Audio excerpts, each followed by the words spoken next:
Ayan, magandang tanghali po sa ating lahat. Mainit na tanghali. Pero in spite of this very hot weather, ay pinili pa rin natin na pumunta sa lugar na to para sumamba sa Panginoon. Madami tayong mga pinagdaanan na naman this week, this month. Pero nakakatuwa kasi despite of those trials and sufferings, nakikita natin ang isa't isa. Nakagandahan ng adoption na i-discuss sa atin kanina ni Deacon Gino. Sabihin ko na rin po sa inyo, hindi kami nag-usap ni Brother PJ sa sermon namin. Dahil somehow meron kami pagkakatulad sa aming preaching sa buong araw na to. Sige po, simulan natin. I Kiss Christianity Goodbye.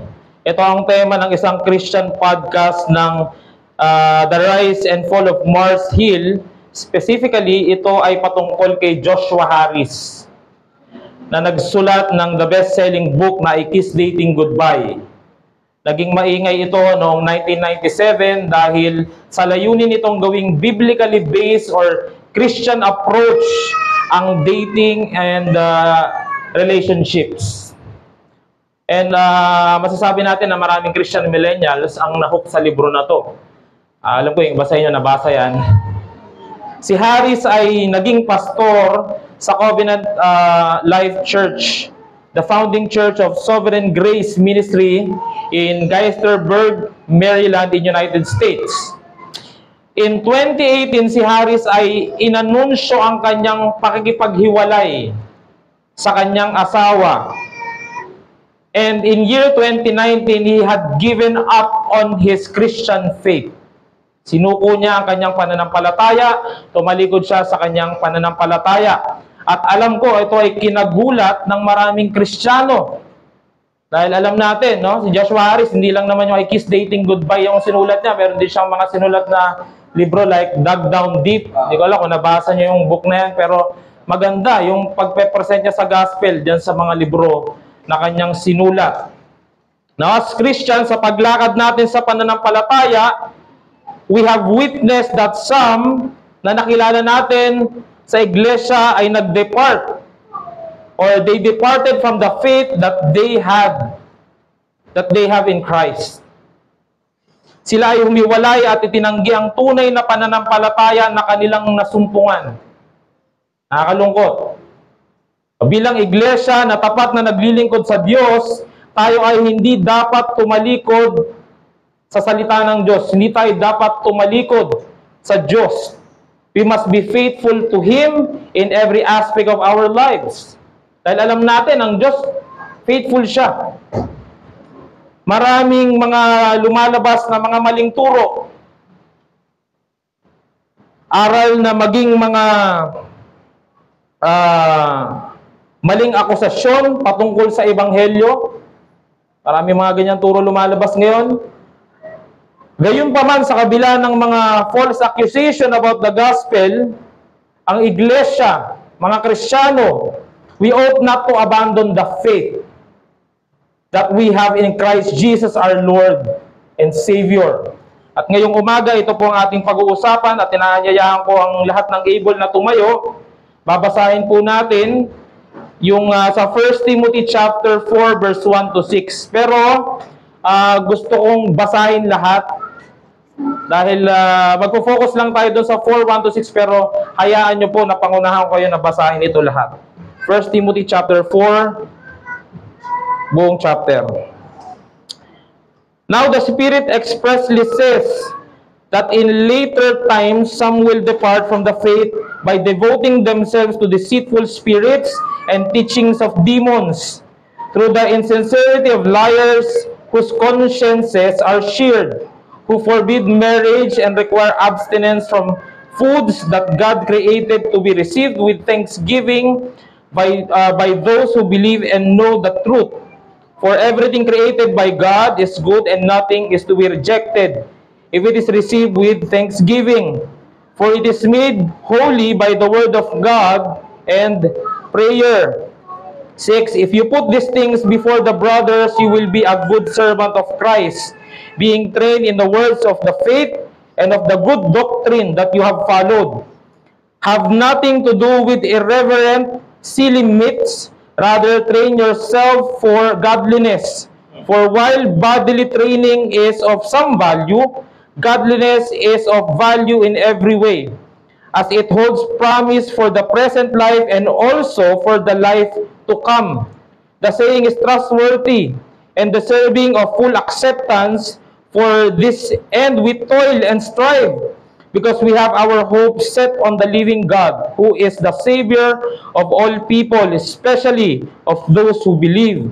11. Command and teach these things. Let no one despise you for your youth, but set the believers an example in speech, in conduct, in love, in faith, in purity, until I come.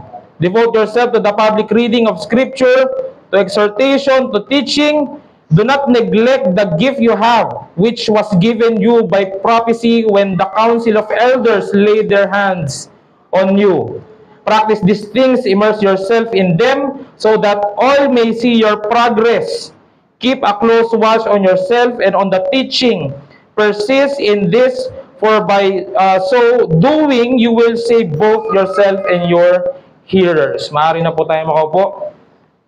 May God bless His word this afternoon. So kung matatandaan nyo po, I think last month I preached about 1 Timothy chapter 2. Yung sa part na sinabi ni Pablo na dapat ipanalangin ng mga Kristiyano, ang mga namumuno o yung mga leaders ng community or ng lugar na yon. Now the reason why Apostle Paul said that is because may mga false teaching na nag-a-arise. No? Pero mga mythology dito sa Church of Ephesus. Kasi specifically, si Timothy, sinulatan ni Paul, but Timothy is serving in the Church of Ephesus at this time. Also, dun sa chapter 3, nagbigay ng qualification si Pablo na ito ang qualification ng mga dapat maging elder. Hindi kasi pwedeng kung sino-sino na lang ang gawin na elder sa iglesia. Naglagay siya doon ng qualification and also sa mga deacon na mahigpit na sinabi ni Pablo na ganito dapat ang paglayin na qualification, both elder and deacon. Though they have different office, kasi ang pangangaral ng salita talaga is for elders and yung mga deacons, sila yung umaasikaso ng mga ibang church matters. But again, the qualification is the same. Kasi hindi pwedeng kung sino-sino ang mag-lead sa iglesia. And as we continue in chapter 4, sinabi dito ni Apostle Pablo that in later times, some will depart from the faith. We are in the last days. Hindi nagkamali si Pablo nung sinabi niya nung era nila na we are in the last days. Ang pinapatulong ko lang niya ng last days is broad or malawak. Kasi baka iba nagtataka, sinabi ni Pablo, last days na nila, ilang libong taon na ang lumipas, nasa last days pa rin tayo. Now, again, ang last days na tinutukoy, mga huling araw is broad yan. Hindi yan patungkol lang sa specific era ni Pablo, kasi kahit sa panahon po natin ngayon, tayo ay nasa mga huling araw. So ano yung mga sinabi ni Pablo? Una, some will depart from the faith. There is a danger in apostasy. Ay, mga tumalikod sa pananampalataya nila. They are in the apostate stage. Kaya inayawan na nila, ayaw na nilang maglingkod. It refers to the believers before but now departed from their faith. Yan yung mga yon. At pangalawa, sinabi din dito, bakit sila humantong sa ganoong estado or disposisyon? Sabi, because of listening to deceiving spirit. Ano itong mga deceiving spirit na ito? There is a danger in deception. The main cause of this abandonment is because of false teaching. Ano itong mga false teaching na ito? Nilabel ni Paul na katuruan ng mga demonyo.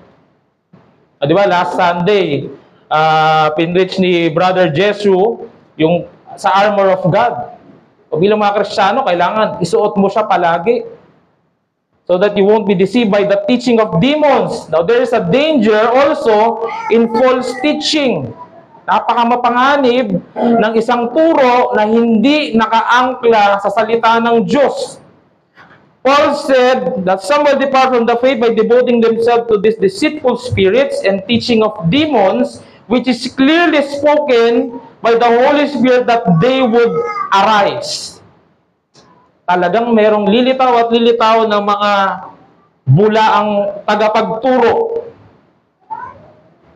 False teachers, actually, yung mga false teacher nga, it will rose among the people pa, sabi dun sa Peter. Pero hindi natin masyadong pag-uusapan yon.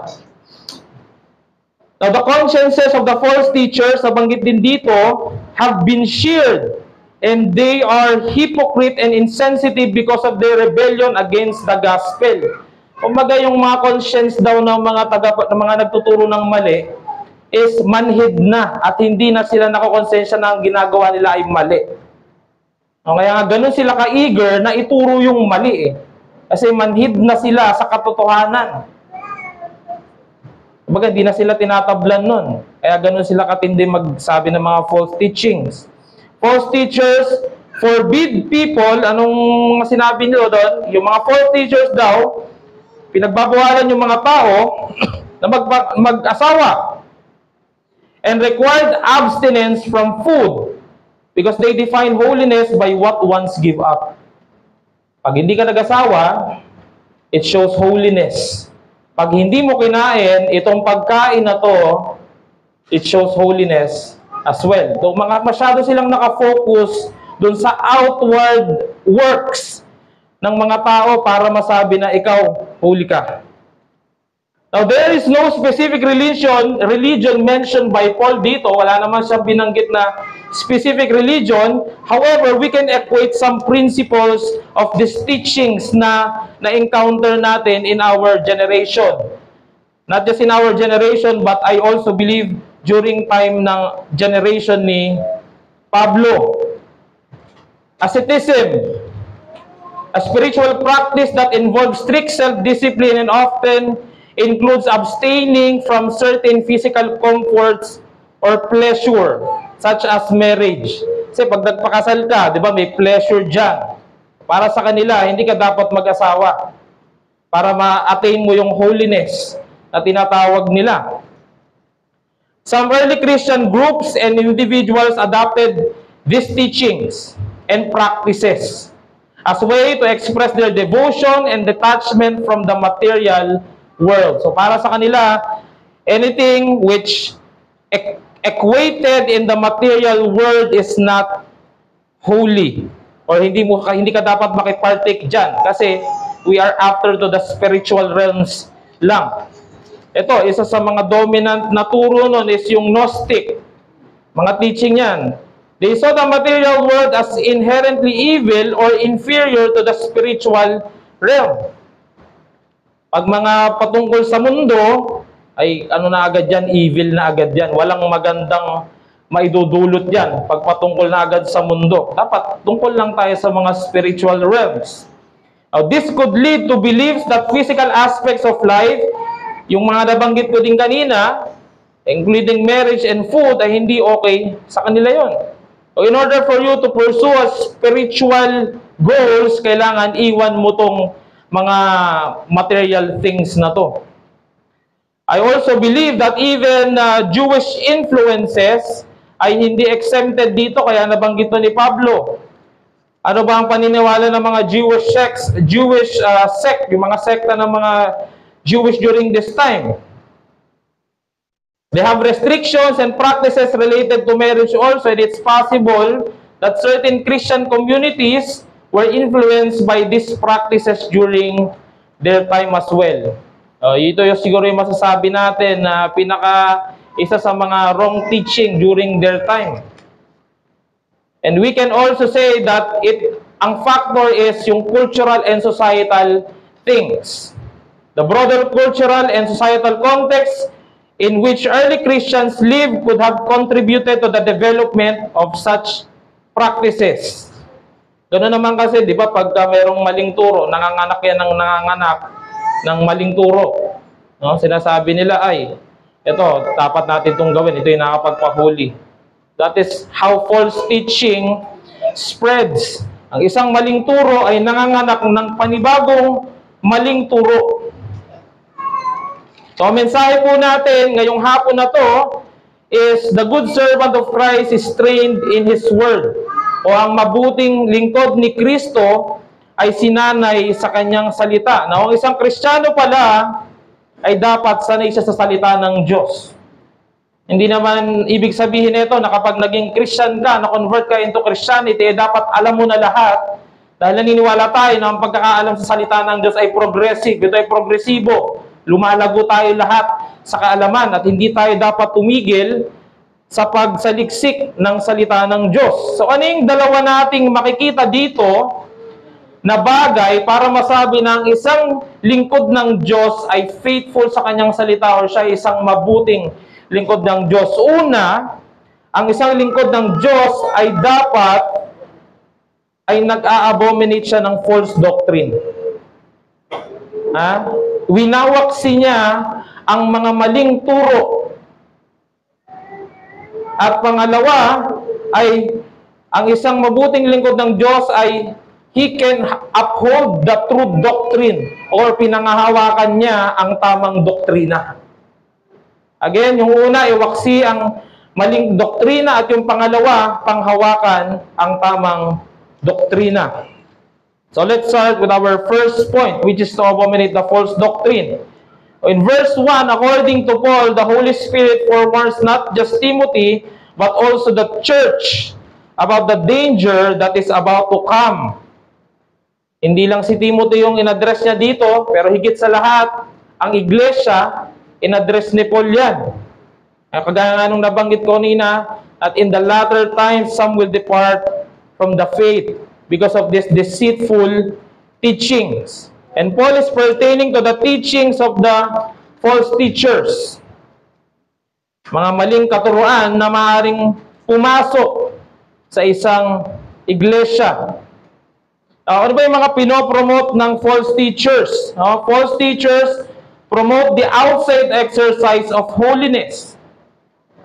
And they claim false worship and very genuine godliness.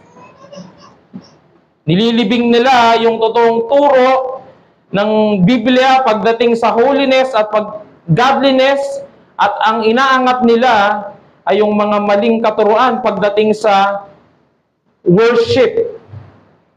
Maraming relihiyon ngayon ang nagpo-promote ng ganitong katuruan. Magbibigay lang ako ng mga ilang halimbawa, no?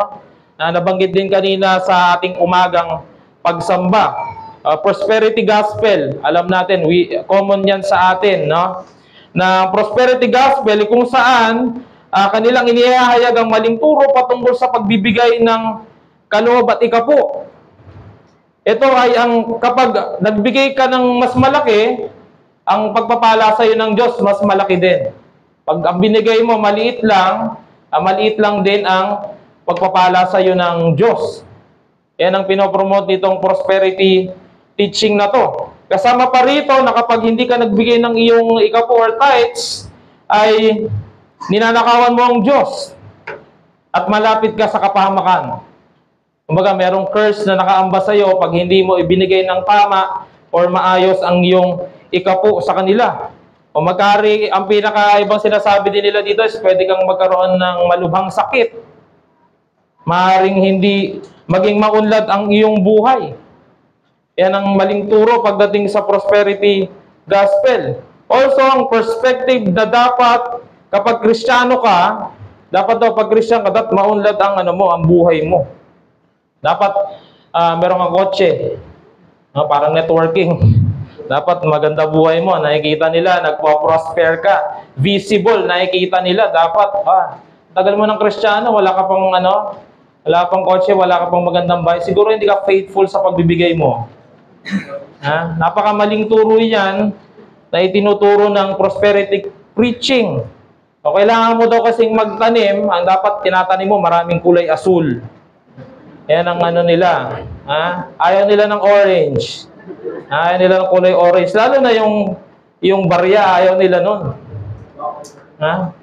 Ganyang katindi at kademonyo ang mga ganitong turo That's how Apostle Paul labeled this teachings of demon. Ito yung masyado silang nakatingin sa mga material things, not on spiritual things. Ang katuroang ito ay mali. O walang tinuturo ang mga apostol na ang pagsunod kay Kristo ay magagantimpalaan ng material na kayamanan. Pero makikita nyo, may mga Christians na nagpo-prosper naman talaga. They are genuine Christians at nagpo-prosper naman talaga. Meron naman talagang ganon. Pero hindi natin pwedeng sabihin na kapag ang isang Kristiyano, hindi natin nakakitaan ng mga material things ay hindi na siya pinagpapala ng Diyos. The spiritual things is abounding in the life of Christians. Doon tayo mas dapat nakatingin, hindi sa mga material na mga bagay. So another example din ng mga false teaching ngayon is merong mga nag-a-arise ulit ngayon, yung mga apostol. Napapanood ko yan sa social media, hindi ko alam pangalan niya, pero bata pa siya. Nagpapatumba siya ng mga tao doon, nagpapagaling daw siya. No? Isa rin yan sa mga maling turo na nakikita po natin ngayon. Huwag po kayong maniniwala dyan dahil wala na pong apostol sa panahon natin. Nag-cease na po yung gift of apostleship na yan. Yung kay Apostle Paul, ibang ano po yun, that is yung ginawa sa kanya ng Panginoon, that is, there's a special revelation sa part po ni Apostle Pablo. Kaya hindi po tayo naniniwala na may mga apostol pa ngayon. Pero itong mga gift of healing na to, kung mapapansin nyo, nagpapagaling lang sila. Hindi nila kinukol yung sinners to repent. Yun lang, nag-show off lang sila doon, tapos sasabihin nila, maniwala ka sa Panginoong Jesus, but the repentance is not there. Masyadong nakatuon itong mga tao na to sa mga outward things like pagpapagaling or whatsoever. Di mo alam, yung mga tao na yan, yung iba dyan siguro, mga kasamahan din nila yan. Mga pala. Next is, in verse 2 to 5, the false teachers, ito nabanggit ko kanina, yung conscience nila, it is sheared or numbed na or manhid na. Nawalan na sila ng konsensya because of their rebellion against the gospel. So, yung pinapakita pa lang mga ginagawa ng mga false teacher na to, that is rebellion against the gospel. Pagre-rebelde yan sa ebanghelyo ng Diyos. Bakit? Kasi hindi naman talaga yan yung tinuturo ng ebanghelyo. Maaari niyong makita na meron naman silang mga ibang sinasabing tama. May mga false teacher, may mga iba doon, sinasabi nila tama. Pero gano'n naman po kasi talaga ang false teaching. Meron silang mga sinasabing tama at meron din silang mga sinasabing mali. So according to the Bible, that is a rebellion. Ano pa? Yung nabanggit din natin kanina, yung pag-aasawa. Kapag mga ilang pagkain, kanilang pinagbabawal. May mga relihiyong kayo na alam na ipinagbabawal ang pag-aasawa. Hindi na tayo magbabanggit. But I know you have this religions in your mind na ganito ang practice. So, sa mga sulat ni Apostle Paul in Romans, 1 Corinthians and Colossians, ay tinatalakay niya ang mga bagay na ito. Isa dito ang issue patungkol sa pagkain dun sa Romans chapter 14. Tinalakay din ni Paul yan, yung pagdating sa pagkain. O para sa mga false teachers, ang pag-define ng holiness ng isang tao ay sa pamamagitan ng mga bagay na kanyang sinusuko kahit ito ay hindi naman tinuturo sa Biblia. Pag kinain mo to, magkakaroon ka ng may kasalanan kang may kokomit. Pag hindi mo to kinain, mas banal ka. Kaya nga may mga ibang relihiyon, kahit doon sa mga ibang mga Christians, hindi sila kumakain ng dinuguan. Kasi para sa kanila, ang dugo ay precious. Kasi yan ay pinangtubo sa kasalanan natin, so hindi ka dapat kumain ng dugo. Huwag kang kakain ng dinuguan pag walang puto. But again, hindi yan ang tinuturo ng Biblia. Paul affirms that the goodness of everything created by God, we can enjoy God's gift. Pwede mong i-enjoy yun. Na hindi ka pinagbabawalan ng Diyos na huwag mong kainin yan. Maliban na lang, syempre, kung makakasama sa kalusugan mo. O high blood ka, meron kang hypertension, pero binanatan mo ng binanatan yung lechon at hindi ka pa naggagamot. O masama yan dahil hindi mo pinapahalagaan ng iyong buhay. But again, God is not forbidding you to eat such things at sasabihin nila na yan ang kabanalan. Hindi mo kinain, yan ang kabanalan. Hindi po ganun ang sinasabi ng Biblia. Now, what is our point here? False teachers endorse false presentation of the gospel. Ang nakikita ng mga taong nabulag or mabubulag sa ganitong katuruan is more on material wealth and good wealth. Nakikita lamang nila ang probisyon ng Diyos sa mga material at magagandang pangyayari ng kanilang buhay. Yan ang danger niyan. Inaalis nito ang paniniwala na kahit ang paghihirap na nararanasan ng isang Kristiyano sa mundo ay parte ng probisyon ng Diyos. At lahat ng tao at higit sa lahat sa mga mananampalataya. Maaari ka naman talaga encounter ng suffering. Yan nga yung pinreach ni Pastor Erdy last Sunday. But again, it is part of God's provision para lumago ka sa pananampalataya mo. At kung makarinig kayo ng mga ganitong turo, maaari tayo makarinig ng mga ganitong turo, mga kapatid, huwag niyong paniwalaan. Dahil yan ay turo ng demonyo. Turo yan ng demonyo. O anong hamon sa atin? As church, we must abominate the teachings of these false teachers. Sapagkat wala itong maidudulot na maganda sa atin. Ito ay magdudulot ng maling kaalaman sa ating buhay Kristiyano.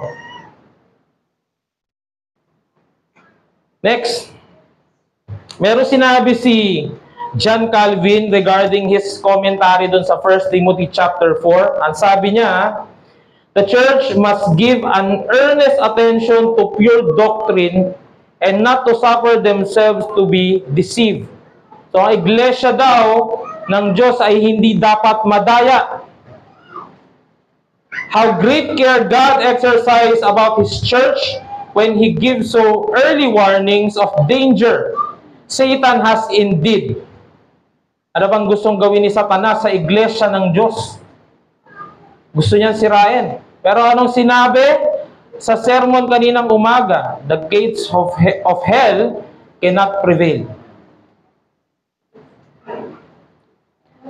Satan has indeed manifold arts for leading us into error and attacks us by astonishing tricks, but on the other hand, fortifies us sufficiently if we did not of our own accord choose to be deceived. Kaya mga kapatid, huwag kang padadaya. Huwag kang pabobola sa mga matatamis na salita. Huwag kang magpapaskam. Kasi maraming sa mga networking ngayon, hindi ko nilalahat. May mga scammers. Huwag kang magpapaskam. Scrutinize the Word of God. Let's remember that the truth of God's Word is more powerful than this false teaching. Makapangyarihan ang salita ng Diyos higit sa mga maling turo na to. And syempre, huwag natin kakalimutang ipanalangin at sikapin na huwag tayong madaya ng mga maling turo. Napakahalaga ng pananalangin. Kaya maganda na maisama din natin sa prayers natin na tayo ay huwag madaya ng mga maling turo. May mga nag-alisan, di ba, sa pananampalataya. Nadaya sila ng dyablo. Nadaya sila ng dyablo. Kasi akala nila, mabuti ang buhay labas sa ebanghelyo ni Kristo. Totoo naman, para sa kanila yan. Kasi pwede nilang gawin lahat ng gusto nilang gawin eh. Wala ka sa iglesia, no? Umalis ka sa pagiging member ng isang tapat na iglesia na nagtuturo ng mga biblical doctrine, inayawan mo, anong gusto mo? Turo ng dyablo. Kilala natin si Martin Luther. Isa isang German monk na nag-oppose sa Roman Catholic Church doctrine And in year 1521, he was excommunicated by Roman Catholic Church dahil sa pagtuligsa niya laban sa mga maling turo nito. In-excommunicate siya dahil nakikita niya ang turo ng Roman Catholic as hindi na-incline sa salita ng Diyos. Martin Luther is faithful to God's Word. Tapat siya sa salita ng Diyos. And he saw the truth in the Scripture at dahil dito, buong tapang niyang ipinamalita sa ibang tao ang kanyang mga nalaman. Ganyan siya katapang nung nalaman niya ang salita ng Diyos. So Christians, we need to be brave also pagdating sa katotohanan. Nung katulad ni Martin Luther, maging faithful tayo sa salita ng Diyos. Ang iglesia dapat nating tayuan ng buong tapang ang katotohanan na ating nalaman. Iwaksi mo ang maling katuruan at hawakan ang doktrina ng biyaya hanggang sa iyong huling hininga. Huwag kang aalis. Ha? Our next point naman is about upholding the true or biblical doctrine. Now in verse 6, ang sinabi ni Paul dito, Paul urged Timothy to mention those things before the brothers and primarily, again, nabanggit ko sa church. These things must be mentioned to the church frequently to remembrance. Ilang beses bang nire-remind tayo ng pulpito pagdating sa salita ng Diyos? Ha? Ngayon lang ba? Tapos next Sunday, hindi na tayo re-remind? No. Our pastors are reminding us, even our brethren are reminding us every day. Frequent reminder is vital. Why? Because we are human beings. We're still in this world. Nakakalimot tayo. Kaya mahalaga yung palagi ang pagpapaalala. Kaya nga, every Sunday, pinipreach sa pulpit na to ang kahalagahan ng salita ng Diyos. Kasi kailangan mo maalala. Na kung may mga linggo na hindi mo naaalala, you need to repent. We are to repent. If there are days, there are Lord's days that we are neglecting, we need to ask for God's forgiveness. Bakit? Kasi hindi tayo nagiging tapat sa Diyos. Yung katapatan ng Diyos, walang question yun. Ha? Hindi natin pwedeng questionin ang katapatan ng Diyos dahil tapat siya sa kanyang salita. We might think that there are some parts of our lives that God is nagkukulang. Pwede nating isipin yun. Pero alam natin na ang sagot ay hindi nagkulang ang Diyos kahit kailan. We need to be reminded always sa ating mga gawain bilang mga tao ng Diyos. What else? Ang ginagampanan ng mga tagapagturo sa iglesia ay mabigat na parting trabaho yan.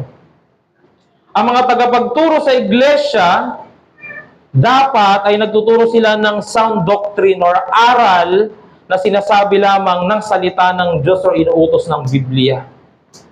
Kapag hindi yun ang tinuturo ng mga tagapagturo sa pulpito na to, huwag na kayong bumalik. Pag narinig nyo na mali ang turo nila pagdating sa ebanghelyo, huwag na kayong bumalik. Dahil madadaya kayo ng turo na yan. Maaring maniwala ka pa nga eh. Ha?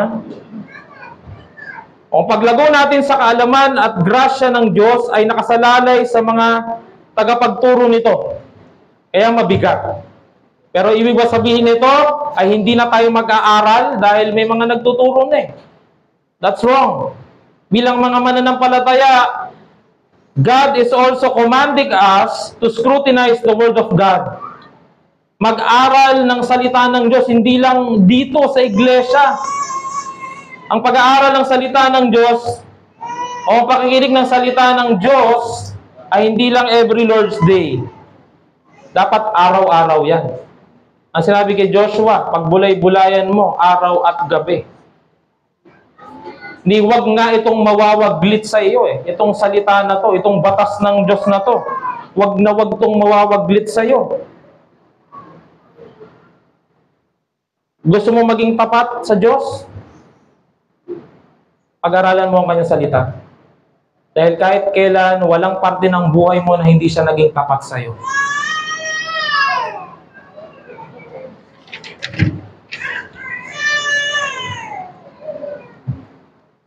Ang pagiging tapat na lingkod ay nagpapakita ng tamang pagkakaalam sa doktrina. So, kung ikaw ay isang tapat na mananampalataya, tapat ka sa salita ng Diyos. At meron kang tamang pagkakaalam sa doktrina. Gaano kahalaga yan? Sinabi ni Pablo kay Timoteo. Napakahalaga. Kasi kung mapapansin nyo, dun sa pinakahuling part, sinabi niya, it will save both you and your hearers. Ibig sabihin, kung mali ang ipepresent na ebanghelyo, damnation ang aabutin ng mga tao na nakikinig sa mga maling turo. Sabi pa ni Pablo kay Timoteo, you need to be trained in the words of the faith and of good doctrine. Kasi ang pagkakaroon ng tamang pagkakaalam sa doktrina ay isang marka ng isang faithful servant ng Diyos. Kaya isuot mo lagi ang armor of God. You might come to the point of disbelief. Pero kapag suot-suot mo yan, hindi ka madadaig na dyablo. Hindi ka niya madadaya. Sa public school, meron kaming feeding program. So every year yan. Ang ginagawa namin, yung mga bata na, yun talaga yung term, no? Malnourished or may malnutrition, is pinapasok sila doon sa tinatawag na feeding program. At itong mga bata na to, meron silang specific day na pinapakain sila para ma-meet nila yung tamang timbang within every month. Kasi sa public school, may mga bata na nakulang sa timbang. So, ganun po yung ginagawa namin. May mga malnourished at ginagawa namin, pinapakain namin sila para maging tama yung kanilang timbang or malnourished sila. Kapag ang isang iglesia ay hindi nagtuturo ng tamang salita ng Diyos, anong sa palagay nyo ang magiging katatayuan ng mga tagapakinig doon? Magiging malnourished sila. Dahil hindi nila nakukuha yung tamang sustansya na dapat ay tinitake nila. May mapapansin kayong mga iglesia na ganun. Dami pa naman nila. Pero yung tinuturo mali. Mukhang madami, mukhang maganda, no? Ang dami. Pero pag narinig mo yung turo, hindi tama lahat ng mga nakikinig doon. Hindi ko wait lang ha. Ayoko ma-misinterpret nyo ako. Ha? Yung ilan sa mga nakikinig doon, maaari sila ay malnourished. Wala sila sa tamang timbang dahil hindi sila nananourish ng tamang salita ng Diyos. Now, ano ang hamon sa atin bilang mga mananampalataya? Maging tapat ka sa salita ng Diyos. Yun lang naman ang gusto ng Panginoon. Aralin mo ang salita ng Diyos. Maging tapat ka sa salita ng Diyos. Maging tapat ka sa Diyos mo. Sa sinasamba mong Diyos. Lalo pat sinasabi natin na tayo ay mga Kristiyano, kailangan natin maging tapat sa ating pinaniniwalaan. At para sa mga hindi mananampalataya, narinig mo ang panganib na sasapitin na mga aalis dahil sa maling turo. Narinig mo ang panganib ng maling turo. Ngayon, sa mga oras na to, tinatawag ka ng Diyos. Sa pangangaral na to, sa mga oras na to, tinatawag ka ng Diyos na isuko mo ang iyong buhay sa Kanya. Isuko mo ang buhay mo sa Kanya. At talikuran mo ang kasalanan at humingi ka ng tawad kay Kristo. Walang kaligtasan apart from Christ. Walang kaligtasan dyan. Church, we are called to be faithful minister of Christ. by abominating false doctrine and upholding genuine doctrine. Ay iglesia, ito ang dapat na ini-aim niya. Nothing but to know more about the truth from the Scripture. Yan ang mandato ng iglesia, ay magturo na magturo. And by His grace, we are able to defend the faith that we have.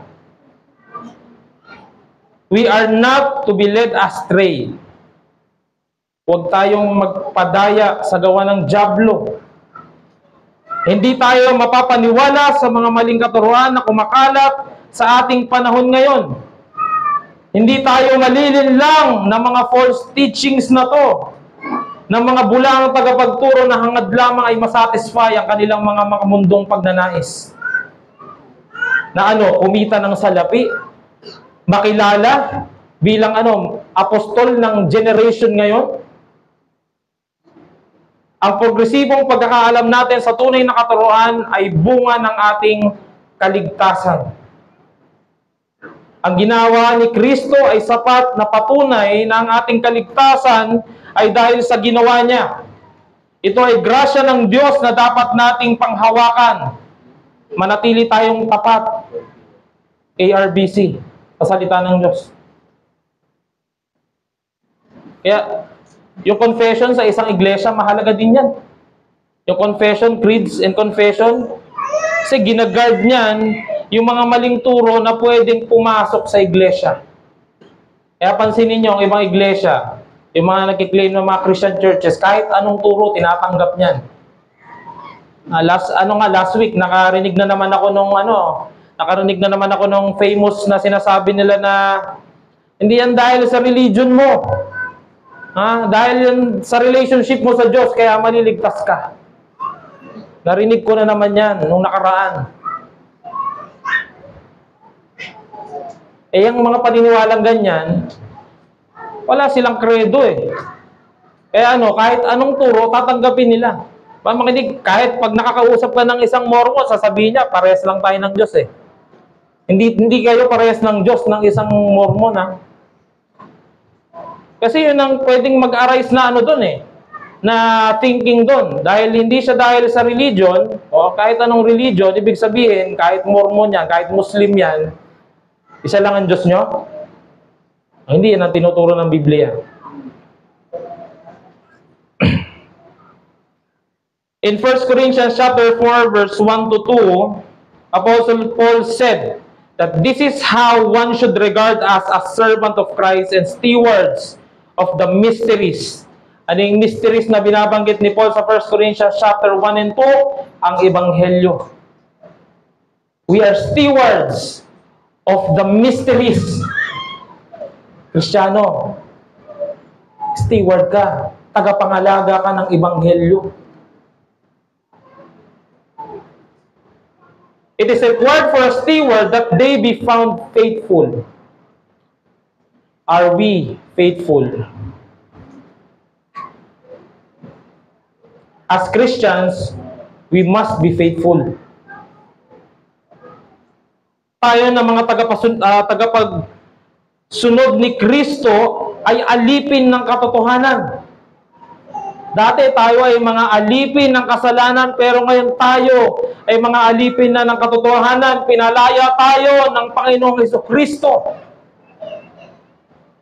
Ikaw ba wala kang sense of gratitude kung alam mo na pinalaya ka sa kasalanan ng isang tao na wala namang kasalanan? We need to be regarded as stewards o tagapangalaga ng Ebanghelyo. Ang misteryong ito ay ang Ebanghelyo. Ito ay naging misteryo dahil maraming tao ang hindi ito maintindihan.